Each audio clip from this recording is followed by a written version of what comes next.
Well,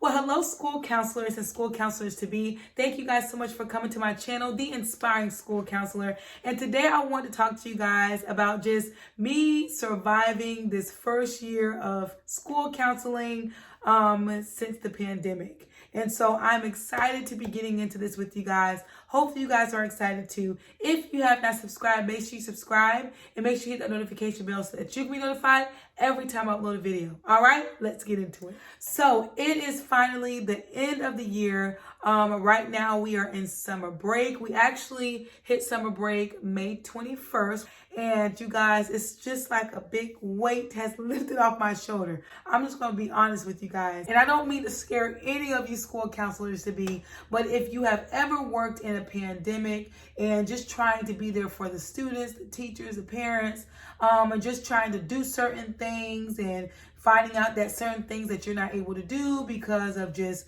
different things that has to be put on hold because of COVID.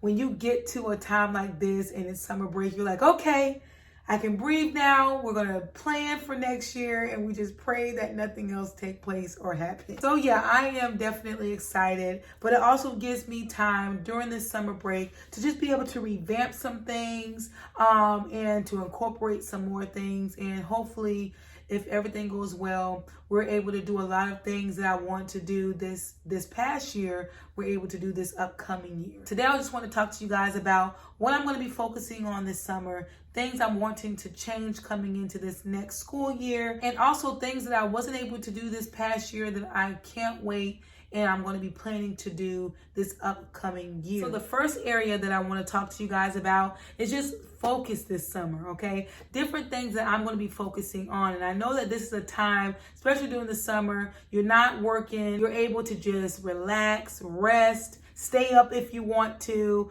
spend time with family. But I still yet know that there are some things that I do want to work on this summer that is going to prepare me even the more as I go into this next upcoming school year. So the first thing that I have written down is a lesson plans. Now, I know I already worked on this when we were in school, but this is even more giving me an opportunity to just focus on lesson plans, getting some things just reorganized and taking out lessons that I feel like just need to be on the back burner and incorporate some other lessons that's going to really be on the student's level. So that's something that I am definitely going to be working on. And so I want to be on things like Teachers Pay Teachers and Googling certain lessons so that I can bring it into this upcoming school year.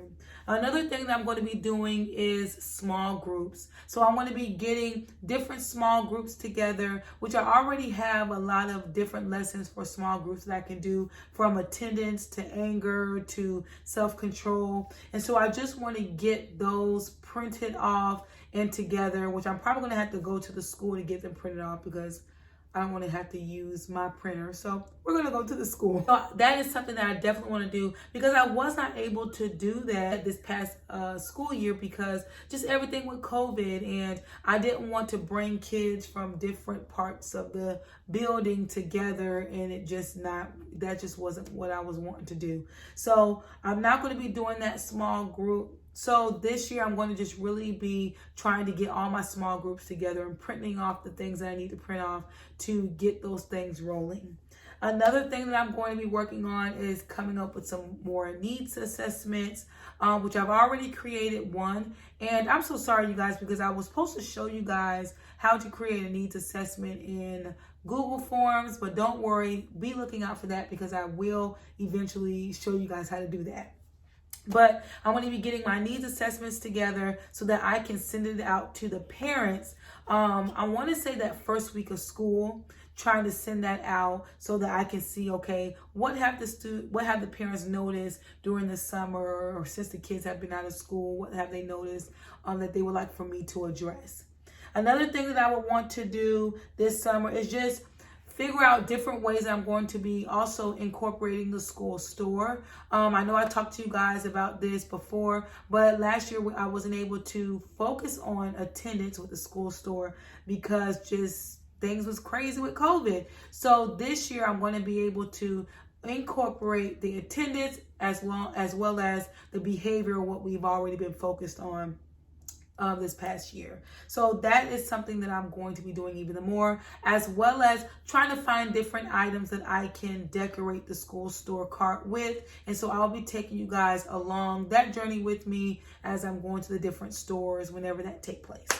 Another thing that I'm going to be doing is setting up my new classroom. So you guys seen how my classroom was set up before. If you have not, you can go watch some videos. I'll probably put some down in the description below so that you guys can see how that looks. But now this next upcoming school year, I am moving classrooms. I'm actually going to be moving in the 2nd grade hallway.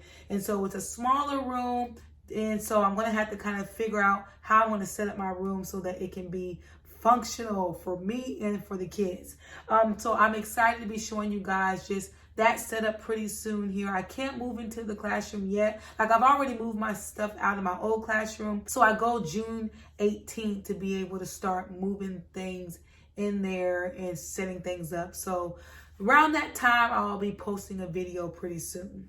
Another thing that I wanted to work on is my newsletter, okay? I wanted to really just focus on sending out newsletters the first week of school, telling them about the school counseling program, as well as sending out like attendance letters home so that parents can know just how the attendance works and all that good stuff. And another thing I'm going to be doing this summer is brushing up on PBIS, because as you guys know, my school, it was trauma informed, but now we are kind of incorporating the two, but really just moving towards PBIS. So I want to be looking into that even more this summer so that we can start off on the right foot as the kids begin to come back to school. So the next thing I want to talk to you guys about is just some things that I'm wanting to change. And one of those things that I have written down here is just being more organized with doing my individual counseling. And what I mean by that is, obviously during the daytime, you're going to have, especially if you're the only school counselor at the school like I am,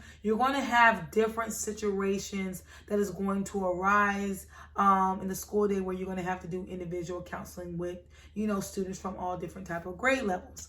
However, me being the only school counselor at the school, unless there is just, those situations that arise that you have no choice but to kind of be all over the place with individual counseling, I do want to dedicate like certain days to certain grade levels. So for instance, as you guys know, we have about 300 kids at my school. It's from pre-K to 2nd grade. And so I might want to dedicate maybe a Monday to pre-K, and then a Tuesday and Wednesday to 1st grade, and then a Thursday and a Friday to 2nd grade. And I just find that might help things be a little bit better and more organized. And also when it comes down to the students that I need to see on maybe a day-to-day basis or a week-by-week basis, just getting even more organized with that so that the kids know, okay, because I had some kids that asked me, Miss Bird, can I see every day? Miss Bird, can I come see you today? Miss Bird, can you come get me today? Miss Bird, can you please come get me today? And I feel so bad because sometimes if I have my schedule where I wish I could, but I have a meeting or something like that, it can be kind of hard. So coming into this year, especially when you have those kids that want to see you every day, maybe they don't have issues that are really alarming, I'm going to try to get a little schedule for those students, and so that I can see them, whether it's once a week or twice a week or something like that. And another thing that I want to change is just revamping my use of time. Now, I've done a video on how I do my use of time. I use an Excel spreadsheet. And I also use a physical planner to write things out and what I'm going to be doing in that day. But I think that this year I'm going to see about, which I'm going to be looking more into it this summer, but I'm really looking into just going completely, digital. So my planner is going to be a digital planner, and of course my use of time and how I calculate all that stuff, that's already on the computer. And I just feel like, for one, it will just make things a whole lot easier because I have everything in one place. And as I find things, I will let you guys know and see how that is going. So far, those are the two things that I know that I want to change. And if some more comes to mind, I'll probably just do another video to share some more things with you guys. Now, there were some events that I wasn't able to do this past school year that I can't wait to do this upcoming school year, and that is Germ City. So I can't wait to incorporate that. Also CTE on Wheels, and that talks about more of career and technology. So those are some things that I'm really looking forward to do this upcoming school year that I'm going to be focusing on this summer as far as getting all those plans together for those particular events. So that is pretty much everything that I have written down so far. And if I think of more, like I said, I will let you guys know. But I kind of just wanted to let you guys know so that if you guys don't see me posting a whole lot of school counselor things, it's because I am out for summer. Now, just because I'm out for the summer does not mean I am putting the camera down and I'm just going to forget about the whole YouTube thing. No, I'm going to be bringing you guys along the journey with me this summer so that you guys can see, just how I spend my summer. So y'all, one day we could be cooking together, we might be going shopping together, or we might be just going on a vacation. Okay, I need to go to Florida or somewhere to get away, and so I'm going to be bringing you guys along with me, and hopefully that will bring some excitement to the channel, especially during this summer. And so I plan on just doing a lot of just different things. A part of being the Inspiring School Counselor is not only to inspire you guys as you are working at school, and in your school counseling field, but it's also to inspire you guys when you are outside of school and making sure you're taking the necessary steps to get your self-care in, go to the spa, get a massage, travel, spend time with your loved ones. And so I am going to be showing you guys a little bit more of my world this summer, and I cannot wait. So I'm not going to prolong the time. If you have not subscribed, make sure you subscribe and make sure you hit that notification bell so that you can be notified every time I upload a video. All right, I'll see you guys next time. Bye.